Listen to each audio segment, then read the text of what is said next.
पूरे देशवासियों को मैं एक बार नमन करता हूँ। योगाचार्य डॉक्टर ब्रिज मोहन। अभी हम लोग प्रातः वेला के योग सत्र में बैठे हैं। सभी पैरों को सीधे खोल दीजिए और 5 से 7 मिनट में पूरा का पूरा पैर वाला और हाथ वाला सूक्ष्म व्यायाम करिए। और जब अभ्यास करिएगा तो ध्यान ये रखना है कि जिन अंगों को आप आगे पीछे बाएं दाएं हिला डुला रहे हैं उन अंगों पर आप ध्यान केंद्रित करिए। बार बार दिव्य शक्तियाँ, परमात्मा क्या है? परमात्मा का कोई स्वरूप नहीं है, परमात्मा को कोई रूप नहीं है। ईश्वर कभी जन्म लेता नहीं है, वो अजन्मा है, वो शाश्वत है, वो नित्य है, वो निरंकार है और वह एक है। कि गोल गोल घुमाइए। तो इसका मतलब यह हुआ कि परमात्मा जिस वस्तु का निर्माण करता है उसी में समाहित हो जाता है, उसी के अंदर वो बस जाता है। इसीलिए हमारे यहाँ कहा गया है कि पत्थरों में भी देवता है, हवाओं में भी देवता है, यानी कण कण में विराजमान है परमात्मा। अभी वैज्ञानिक बड़ी मेहनत मशक्कत करने के बाद अब जाकर के पता लगा पाए हैं कि कण कण में दिव्य शक्तियाँ विराजमान है। उसे अणु परमाणु जो बोलता है। आइए इसको थोड़ा अब बहुत लोगों का ये पैर टेढ़ा होने लगता है।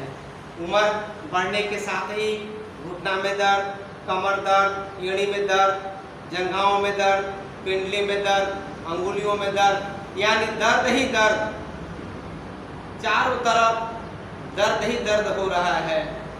अब धीरे धीरे ये बुढ़ापे तक हम अपने पैरों को सीधा रख सकते हैं। यहाँ थोड़ा सहारा दे करके भी ऐंठना है अंदर की तरफ। यदि अपने आप हो जा रहा है तो अति उत्तम है, नहीं तो हल्का सहारा भी देना पड़े तो कोई बात नहीं है। अब आइए यहीं से सीधे पैर को, दाहिने पैर को मोड़ लीजिए, जांघ पे रख दीजिए और चेहरे पर मुस्कुराहट, क्योंकि प्रातः वेला में सभी चीजें आप फूल को ही देख लीजिए।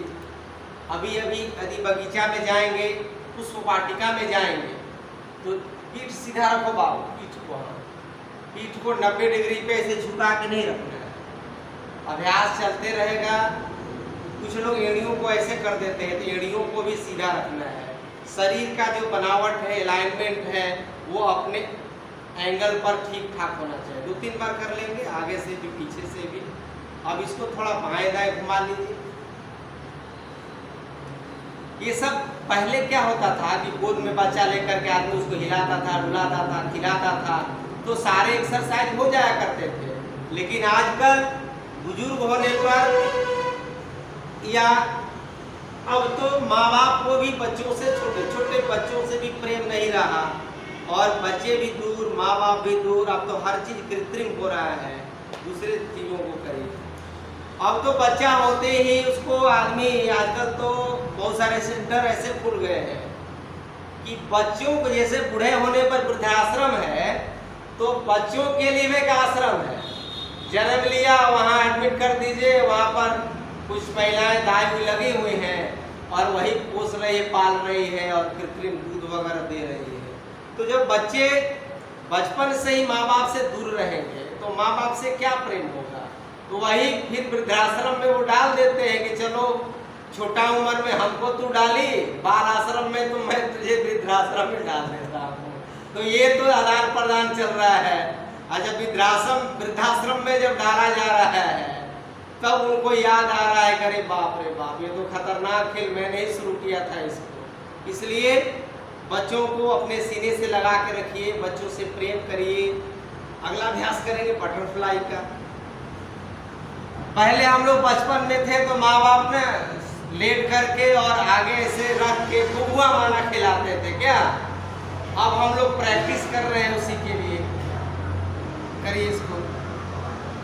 अब तो पहले थोड़ा बड़े बच्चे होने पर स्कूल जाया करते थे, वो ज़्यादा ज्ञान अर्जित करते थे। अब तो प्ले स्कूल खुल गया, जन्म होते ही सोचता है आदमी को उसको ठेलो स्कूल, क्या फ्री हो गए। बच्चे उधर 2-3 घंटा टाइम पास कर रहे हैं। इसलिए बहुत छोटे बच्चों को माँ बाप ही और घर ही हमारा विद्यालय होता है। जो प्ले स्कूल में क्या बताया जाएगा, वो माँ बाप छोटे छोटे बच्चों को हर क्रियाकलाप से अवगत कराते हैं। अब हाथ को आगे करें। सूक्ष्म व्यायाम करते करते बहुत ऐसी बातों को, ऐसे सामाजिक कुरीतियों के बारे में जो महापुरुषों के जो सपना हुआ करते हैं, उन सपनों को हम सबों को मिलकर के पूरा करने का प्रयास करना चाहिए। अगल बगल देखिएगा, अपने परिवार में देखेंगे या स्वयं में भी यदि कुछ गलतियां हो रही हैं तो उसे दूर करने का प्रयास करना है। आत्म परिवर्तन से राष्ट्र परिवर्तन। अपने आप को पहले बदलना है। एक एक चीजों का, खैनी छोड़िए, बीड़ी छोड़िए, सिगरेट छोड़िए, नशा छोड़िए, तमाम प्रकार के जो शरीर को हानि पहुंचाने वाले जो पेय पदार्थ हैं, उसको आदमी को छोड़ने का प्रयास करना चाहिए। अमृत तत्व को धारण करने का प्रयास करना, सांसों के साथ करिएगा, भूलना नहीं है। प्राण को छोड़िएगा, प्राण शरीर को छोड़ दे नहीं, इसलिए प्राण को बांध के रखना है, प्राणों को मजबूत करके रखना है। बार बार प्राणों का निवेदन करिए कि हे प्राण देवता, हे प्राणेश्वर, हे प्राणनाथ। हम बेहोश हो जाते हैं, हम रात्रि में सो जाते हैं, फिर भी प्राण देवता हमारी रक्षा करते रहते हैं। हमें तो बेसुध पड़े हैं, नींद में क्या पता है, लेकिन सांस देवता तो चल रहे हैं ना, वो नहीं छोड़ रहा है। भले मैं उनको छोड़ दिया, आगे पीछे थोड़ा करिए। इसलिए प्राण देवता की आराधना करिए। और भारतीय जो वैदिक पूजा पद्धति है, उसी प्रकार अपने आप को जोड़ना चाहिए। ध्यान करिए। आप जितने भी महापुरुष हमारे हैं, चाहे वो योगेश्वर भगवान श्री कृष्ण हो, राम जी हो, चाहे लक्ष्मी दुर्गा सरस्वती हो, चाहे योग के आदि गुरु प्रवर्तक कह सकते हैं, देवों के देव महादेव जी को देखिए, वो शिला पर बैठ करके और ध्यान लगा रहे हैं। किसका ध्यान लगा रहे हैं? उस परम पिता परमेश्वर का ध्यान लगा रहे हैं, जो शाश्वत है, नित्य है, अजन्मा है, जो शरीर धारण नहीं करता है। अगला अभ्यास करेंगे, थोड़ा आंखों का, गर्दन वाला पहले ले लीजिए, बस 2-3 बार लीजिए। दायां बायां, पीठ सीधा रखना है बाबू। हाँ, पीठ को सिकुड़ाना नहीं है, सीधा रखिए। नाक को पकड़ लीजिए, आनंद आ जाएगा। हाथ को सीधा रखिए, ये वाला प्रमाण है इसका। पंकज बाबू, इसको सीधा रखिए ऐसे। हाँ, फिर गोल गोल घुमाइए।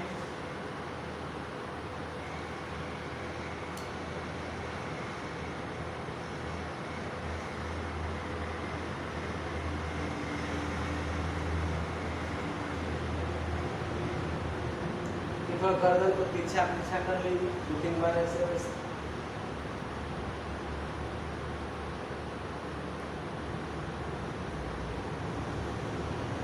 आंखों का करिए। ये छोटे छोटे अभ्यास प्रतिदिन हमारी दिनचर्या हो, कम से कम 1.5 घंटे का,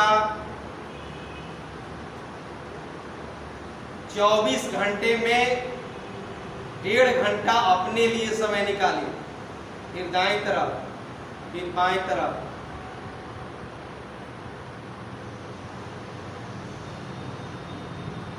चाहे राजी राजी निकालिए, चाहे खुशी खुशी निकालिए।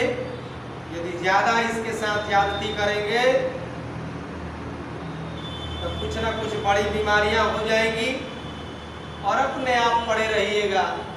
बाद में रोते हुए कहेंगे कि जब समय था, लोग सलाह दे रहे थे, योग करिए, प्राणायाम करिए, सूक्ष्म व्यायाम करिए, अपने शरीर पर ध्यान दीजिए, हमने नहीं ध्यान दिया। अब देखिए मैं तो 6 महीना से पड़ा हूँ अस्पतालों में, घर पे कोई पूछने वाला नहीं मिलेगा, सारे रिश्तेदार नाते दूर हो जाते हैं। आप लंबे काल तक बीमार होकर के देखिए। अगला अभ्यास करना है हम लोगों को, हाथ को पकड़िए, इसलिए प्रभु से बार बार प्रार्थना करिए कि हे प्रभु हम 100 साल तक जी सकूं और 100 सालों तक हमें कोई रोग व्याधि ना लगे। यानी भगवान जैसे जन्म के समय हमें सुंदर, सुडौल, आकर्षक, प्रेममय, भक्तिमय और निरोगी शरीर दिया था, वही शरीर को अंतिम अवस्था यानी जब हम चिता पे लेटते हैं, उसमें अग्नि लगाई जाती है, उस अंत्येष्टि संस्कार तक खाती के तौर पर जैसे शरीर हमें मिला था वैसे ही शरीर को प्रभु को समर्पित करें, अग्निदेव को समर्पित करें। ये है ईश्वरीय भाव। आइए अगला अभ्यास 2-3 बार कर लेते हैं। इसका एक सेट है, उस सेट के साथ करेंगे। तो अभी हम लोगों ने सूक्ष्म व्यायाम किया, लगभग आंख से लेकर के हाथ पैर से लेकर के सारी चीज़ों का। फिर अगले अभ्यास की तरफ बढ़ेंगे और आनंद लेंगे।